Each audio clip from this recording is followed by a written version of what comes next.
ಕರಗ ಮಾಡ್ತಾಯಿದ್ದೀವಿ. ಇದು ನಮಗೆ ದೊಡ್ಡವರು ಹಿರಿಕರು ತಿಳಿದಂಗೆ ಇದು 101ನೇ ವರ್ಷ, ಅದಕ್ಕಿಂತ ಜಾಸ್ತಿ ಆಗಿದೆ ಅಂತೆ. ಇದು ದೊಡ್ಡವರು ತಿಳಿದಿದ್ದು 101ನೇ ವರ್ಷ ಇದು. ಆಗಿಂದನೂ ಕರಗ ಮಾಡ್ಕೊಂಡು ಬರ್ತಾಯಿದ್ದಾರೆ. ಈಗ ಈ ರೋಡಲ್ಲಿ ಮಹಾರಾಜರು ಓಡಾಡ್ತಿದ್ರಂತೆ. ಆಗ ಕಾಲರ ಬರ್ತಿತ್ತಂತೆ, ಪ್ಲೇಕು. ಆಗ ಒಂದು ಸಾವು ಹೋಗೋ ಅಷ್ಟರಲ್ಲಿ ಒಂದು ಹಾಕ್ಬಿಟ್ಟು ಬರೋ ಅಷ್ಟರಲ್ಲಿ ಇನ್ನೊಂದು ತೀರೋಗ್ಬಿಡ್ತಿದ್ದಂತೆ. ಅವಾಗ ಹಿರಿಕರು ಬಂದು ಅದು ಯಾರಿಗೋ ದೇವ್ರು ಬಂತು ಅಂತ ಕೇಳಿ ಆಗ ಬೇವಿನ ಸೊಪ್ಪಲ್ಲಿ ಕರಗ ಕಟ್ಟೋಕ್ಕೆ ಸ್ಟಾರ್ಟ್ ಮಾಡ್ತಾರೆ. ಬೇವಿನ ಸೊಪ್ಪಲ್ಲಿ ಕರಗ ಕಟ್ಟೋಕ್ಕೆ ಮಾಡಿ ಇವಾಗ ಈ 101ನೇ ವರ್ಷಕ್ಕೆ ಇದು ಅದ್ದೂರಿಯಿಂದ ಜೋರಾಗಿ ಮಾಡ್ತಾಯಿದ್ದೀವಿ. ಈಗ ಅವತ್ತು ಕಾಲರ ಎಲ್ಲ ಬೇವಿನ ಸೊಪ್ಪಲ್ಲಿ ಕರಗ ಮಾಡಿದ ತಕ್ಷಣ ಕಾಲರ ಹೋಗ್ಬಿಡ್ತಂತೆ, ಇರಲಿಲ್ಲ. ಅವತ್ತಿಂದ ಇವತ್ತು ಗಂಟೆ ಇಲ್ಲ ಕಾಲರ. ಅವತ್ತಿಂದ ಇವತ್ತು 101 ವರ್ಷ ನಡೀತಾ ಇದೆ.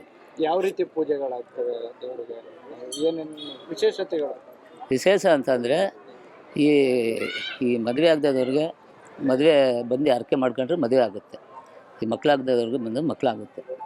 ಅದೆಲ್ಲ ನಡೀತದೆ.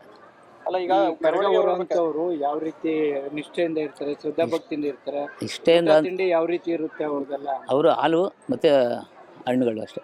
ಎಷ್ಟು ದಿನದಿಂದ ಈ ಮಡಿಯಲ್ಲಿ ಇರ್ತಾರೆ? 6 ದಿವಸ.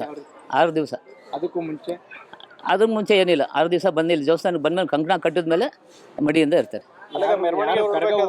ಹೊರುವಂಥದ್ದು ಯಾವ ಸಮುದಾಯ ಹೊರುತ್ತೆ? ಇದೆ, ಎಲ್ಲ ಸಮುದಾಯನೂ ಹೊರುತ್ತದೆ. ಎಲ್ಲ ಸಮುದಾಯ ಅವಕಾಶ ಇದೆ. ಅದು ಜಾತಿ ಭೇದ ಏನಿಲ್ಲ. ಇಲ್ಲ ಆ ರೀತಿ ಇಲ್ಲ.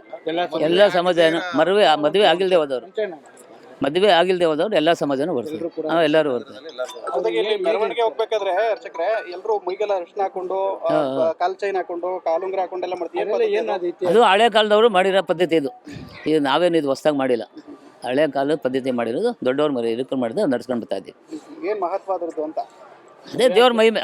ಮದುವೆ ಆಗದಿರೋರು ಕರಗ ಹೊರೋ ಶಕ್ತಿ ಬೇಕಲ್ಲ, ಏನಾದ್ರ ಮಹತ್ವ ಏನು ಅಂತ? ಅದೇ ಹೇಳಿದ್ನಲ್ಲ, ಹಿರಿಕರು ಆ ಕಾಲದ ಪದ್ಧತಿ ಮಾಡ್ಕೊಂಡ್ಬಂದು ಅದನ್ನೇ ನಾವು ನಡ್ಸ್ಕೊಂಡು ಬರ್ತಾ ಇದ್ದೀವಿ. ಅದು ಈ ದೇವಸ್ಥಾನಕ್ಕೆ ಈ ಒಳಗಡೆಗೆಲ್ಲ ಪೂರ್ತಿ ಗರ್ಭಗುಡಿ ಒಳಗಡೆಗೆ ಎಲ್ರಿಗೂ ಪ್ರವೇಶ ಇದೆ? ಇದೆ ಎಲ್ಲರಿಗೂ ಇದೆ. ಅದಲ್ಲೇನೋ ಬಿಸಿಲು ಬಿಡುತ್ತಲ್ಲ ಅಲ್ಲೂ ಇದ್ರ ವಿಗ್ರಹದ ಮೇಲೆ, ಅದೇನಿಲ್ಲ? ಅದೇ ಬಿಸಿಲು ಮಾರಮ್ಮ ಅಂತ. ಬಿಸಿಲು ಮಾರಮ್ಮ ಅಂತ. ಸೂರ್ಯನ ಕಿರಣ ಮಳೆ ಎಲ್ಲ ಬೀಳ್ತದೆ. ಅದು ಮೇಲೆ ಬೀಳ್ತಾ ಇರ್ತದೆ, ಯಾವಾಗಲೂ ಬಿಸಿಲು ಬಂದಾಗ ಬೀಳ್ತಾ ಇರ್ತದೆ. ಬೀಳ್ತಾ ಇರ್ತದೆ. ಈ ಟೈಮಲ್ಲಿ ಇನ್ಯಾವಾಗಲೂ ವಿಶೇಷ ಪೂಜೆಗಳು ನಡೀತಾ?